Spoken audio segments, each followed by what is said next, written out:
particulière. Allez, on va parler de sport maintenant avec Sacha Nokovic. Et alors aujourd'hui, Sacha, vous nous conseillez de plonger la tête la première dans le documentaire L'or, diffusé ce dimanche en prime sur Canal+. Ah oui, non, mais c'est pas un conseil, hein, c'est un devoir. Vous devez absolument vous débrouiller en direct ou en replay. Regardez ce film de 90 minutes sur Laure Manodou, tant il est passionnant, absolument bouleversant même.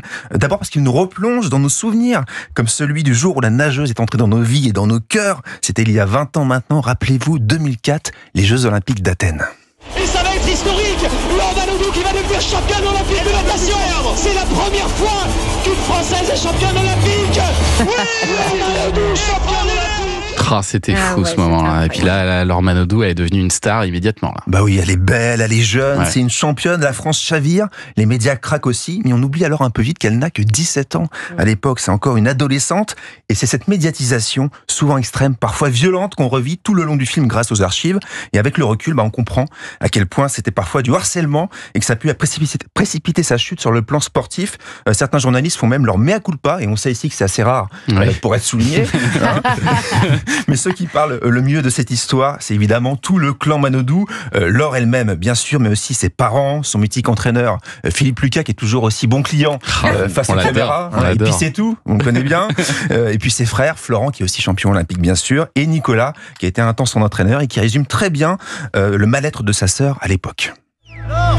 C'était un monstre, à tout gagner, quoi. Et elle en a beaucoup souffert, en fait. Et ça c'est dur. Parce qu'elle a eu une carrière que tout le monde rêve, et personne ne sait qu'elle a souffert comme jamais, en fait. Quand elle est montée, tout le monde était derrière, et puis du moment où ça s'est inversé, tout le monde l'a fracassée.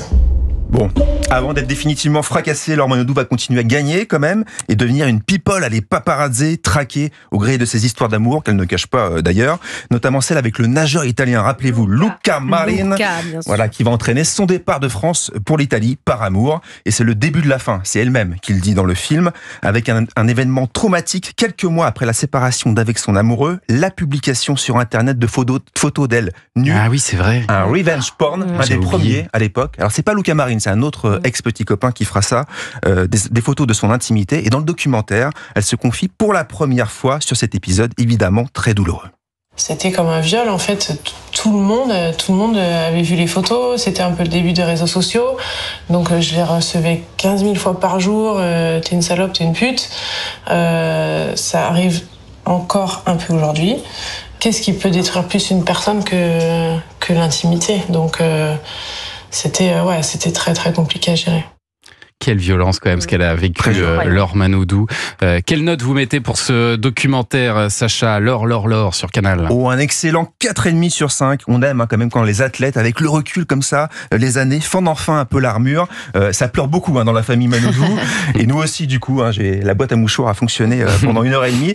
Et pour les éditeurs, c'est sympa aussi de revoir ces images, parce que certains n'ont jamais connu Laure Manodou. Donc on la redécouvre, on la découvre. Et en tout cas, on prend beaucoup de plaisir avec cette grande championne qu'elle est et qu'elle restera. Merci beaucoup Sacha, vous êtes notre champion à nous, et on vous retrouve la semaine prochaine dans Culture Média. D'ici là, on peut bien sûr vous lire dans l'équipe. Dans un instant, on va jouer avec un auditeur.